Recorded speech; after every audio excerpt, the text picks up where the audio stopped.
आप देख रहे हैं रोशन फेसबुक प्रोफाइल में। आपको बता दूं कि सीतामढ़ी जिला के नानपुर प्रखंड मझौल गांव से अंकज सिंह ने इस बार अग्निवीर सेवा में सफलता कर अपनी जगह बनाया।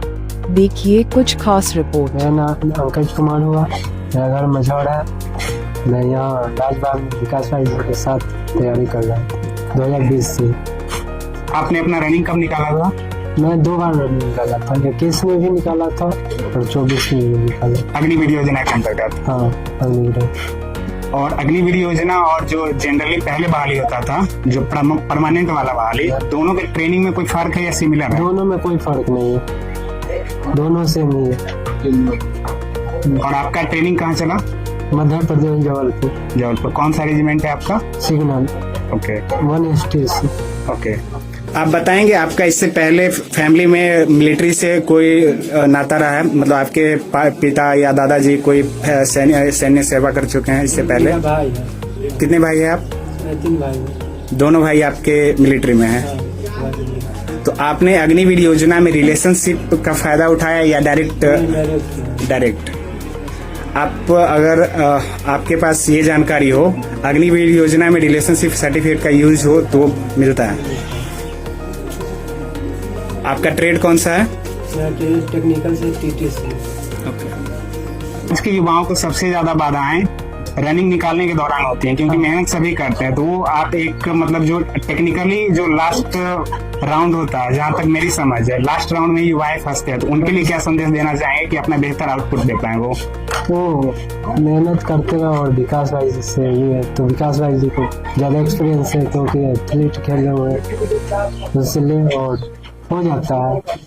मतलब इसमें कंटिन्यूअसली रहना ज्यादा इम्पोर्टेंट रहता तो हो जाता है, पहले छोड़कर करने पे नहीं होता है क्योंकि उतना पता भी नहीं रहता। और आप अपने ट्रेनिंग का एक्सपीरियंस शेयर करें कि क्या क्या दिक्कत का सामना करना पड़े, क्योंकि कितना भीषण गर्मी है, तो थोड़ा सा एक्सपीरियंस आप शेयर करें। दिक्कत तो होता है शुरू में, उसके बाद सारा हो जाता है। दिक्कत तो होता है शुरू में जाने के बाद, इतना भारी ड्रेस और इतना DMS कभी पहने नहीं रहते, हम जाते हैं और सीधे रिवर्ट कर देता है, तो दिक्कत तो होता है शुरू में, उसके बाद धीमे सारा आ जाता है लाइन। सोशल मीडिया पे और युवाओं के मन में थोड़ा ये भी रूमर रहता है कि ट्रेनिंग के दौरान या सेना में इंटरनली मतलब फैसिलिटीज में कमी है, गवर्नमेंट की तरफ से कमी है, इस पे आपका क्या राय है? कोई कमी नहीं, फैसिलिटी बहुत ज्यादा है, इतना है कि सिविल में वो लाइफ नहीं जी पाएगा। ओके। सेना में डिसिप्लिन बहुत मैटर करती है, इसके बारे में आप थोड़ा एक्सपीरियंस शेयर करें, क्योंकि आज के युवा देश सेवा की जज्बा तो रखते हैं बट डिसिप्लिन में बहुत कमी करते हैं। जैसे नशा के क्षेत्र में जाते हैं। इसका मतलब ही है डिसिप्लिन से ही फौज चलता है। और युवाओं को आप संदेश क्या देना चाहेंगे, स्पेशली उन युवाओं को जिनके पास टैलेंट है बट नशा और गलत संगति की वजह से गलत डायरेक्शन में चले जाते हैं, उनके लिए क्या संदेश देना चाहेंगे आप? यही करना चाहते हैं कि अपना अगर जाना है फौज में तो नशा दूर रहना होगा, क्योंकि फिजिकल ज्यादा है उसमें, फिजिकल नशा से हो ही नहीं सकता। मतलब गलत संगति और कंसिस्टेंट रहना होगा उन्हें रनिंग के लिए। हाँ, रनिंग के लिए, फिजिकल के लिए तो रहना है, और फौज में तब तक है तब तक फिजिकल है। और आपका ट्रेनिंग पूरा खत्म हो गया, पोस्टिंग आपको मिल चुका? धन्यवाद। और आगे की जर्नी के लिए आपको बहुत बहुत हमारी टीम की तरफ से आपको शुभकामनाएं।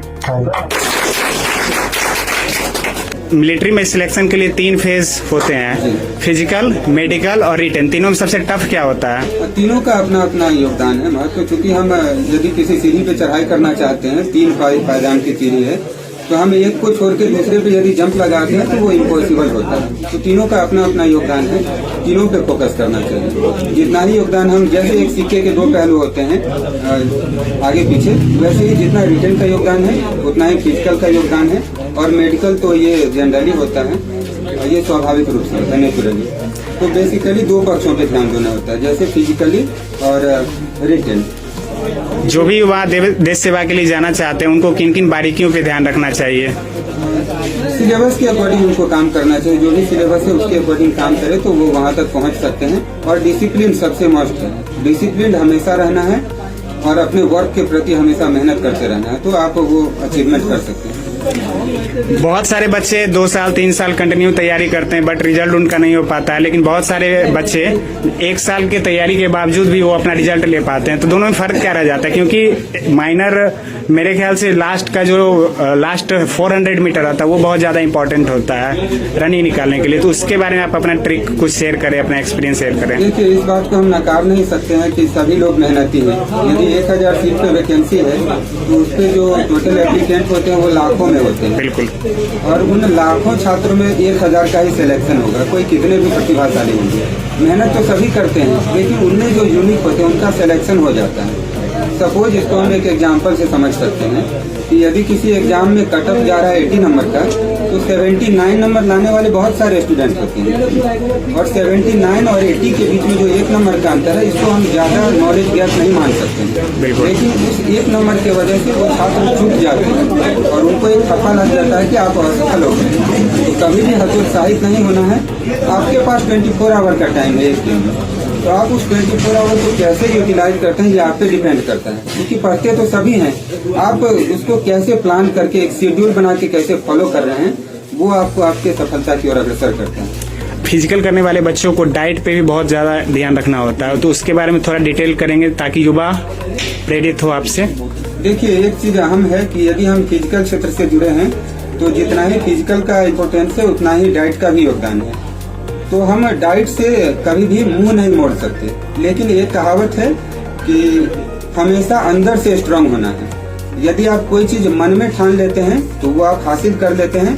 ठीक उसी प्रकार यदि आप मेंटली स्ट्रांग हैं तो आपको किसी चीज की ज्यादा आवश्यकता नहीं होती। तो हम युवाओं से यही कहना चाहेंगे कि आपके घर में जो भी भोजन उपलब्ध हो, आप उसी को माइंडसेट करना है कि मेरे लिए यही वरदान है।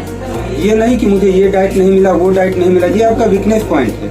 जो आपके पास पहले उपलब्ध है उसी को आप अपना 100% मान के अपने आगे की जर्नी को कवर करिए। ये नहीं कि मुझे दूध नहीं हो रहा है तो चना नहीं हो रहा है। लेकिन ये चीज महत्वपूर्ण है, फिजिकल का जितना योगदान है डाइट का भी उतना ही योगदान है। तो हमेशा दोनों चीज पे ध्यान देकर आगे बढ़ना। उन युवाओं के लिए क्या संदेश है जो सेना के क्षेत्र में जाना तो चाहते हैं बट नशा भी करते हैं, बैक एंड से नशा भी करते हैं, तो उनके लिए क्या संदेश रहेगा? नशा तो सामाजिक बुराई है। नशा न केवल जो युवा सेना की तैयारी कर रहे हैं उनको डैमेज कर रहा है, बल्कि ऐसे युवाओं को भी डैमेज कर रहा है जो सेना की तैयारी नहीं कर रहे, क्योंकि नशा समाज के लिए घातक है। तो हम तो युवाओं से कहना चाहेंगे कि आप यदि बेहतर समाज की कल्पना करना चाहते हैं तो सबसे पहले नशा से दूर हो जाए। एक कहावत है कि स्वस्थ शरीर में स्वस्थ मस्तिष्क का वास होता है। तो आपका शरीर तभी स्वस्थ होगा जब आप नशा से दूर रहेंगे। और नशा से दूर होने के साथ साथ आप हमेशा, क्योंकि आप प्रतिदिन अपने जीवन का उपयोग कर रहे हैं, तो आप अपने दैनिक जीवन में फिजिकल एक्टिविटी को शामिल कर रहे। कोई भी एक्टिविटी करते हैं तो वो होना चाहिए ताकि आपका शरीर स्वस्थ रहे। धन्यवाद आपका। राजबाग युवा संस्थान में अतुल सर का बहुत ही बड़ा योगदान रहता है युवाओं को आगे बढ़ाने में, युवाओं को प्रेरित करने में। स्वागत है सर आपका, और आपको बहुत बहुत धन्यवाद कि आपके देख रेख में बच्चे यहाँ पे ट्रेनिंग दे रहे हैं और बच्चे का रिजल्ट भी हो रहा है। दिल से धन्यवाद आपको जो आप अपना बहुमूल्य समय इस मैदान में आपने दिया। और मैं आज के इस